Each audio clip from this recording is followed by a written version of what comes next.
look, I get it. I get it. You hate him. You hate Paul. It's natural.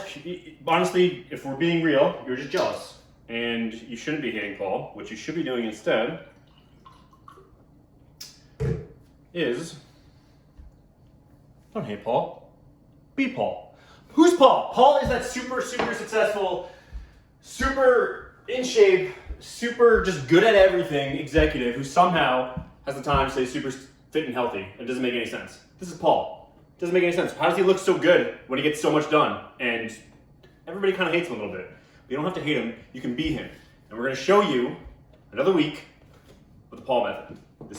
He's a little conceited, he uses his own name, but his method is extremely effective. We got P, plyometric cardio. We got A, abs. We got U, upper body. Can you see this right now? Mm-hmm. We got L, lower body. Very simple. Those 4 key components to your home exercise routine are what we're going to do. So today we're hitting P, plyometric cardio. You ready, Krista?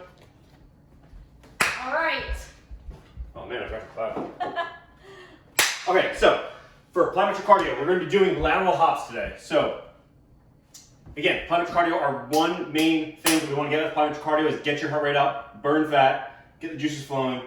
Lateral hops, pretty much like the sound. We're going to be working in the frontal plane right now. So frontal plane is side to side. So Krista's going to go up on her toes and she's going to hop. You're going to choose an object. We're using a small one here. We have a little medicine ball.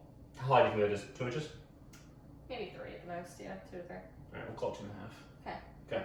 All right, so Krista's going to go. She's going to hop over and she can go side to side. I'm gonna fall. Or she's going to jump all over the place. Try to keep your feet together. There you go. Try to keep your feet together. So then you want to have, the game with this is that you want to have as little movement as possible. So rather than like all your joints going all over the place, you want to try to see, can I stay stable and move as little as possible? So by the 4th set, you'll be getting a little better at it, but you'll also be tired. So that's the challenge. So you can go for 10 seconds. 10 seconds? Yeah, ready, go. 10, 9, 8, 7, 6, 5, 4, 3, 2, 1. They catch up with you really quickly, don't they? They do. Okay, now what if you have some kind of knee or ankle or hip or any kind of joint problem and you can't jump? If you cannot do any jumping, then the modification you're going to do is you're going to do a lateral step.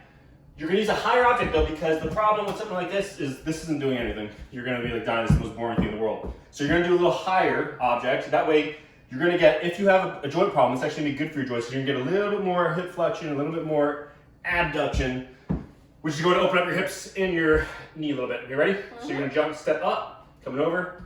There you go. So you're just lifting that foot up high and coming all the way over. You can go as fast or as slow as you want to, need to, can do.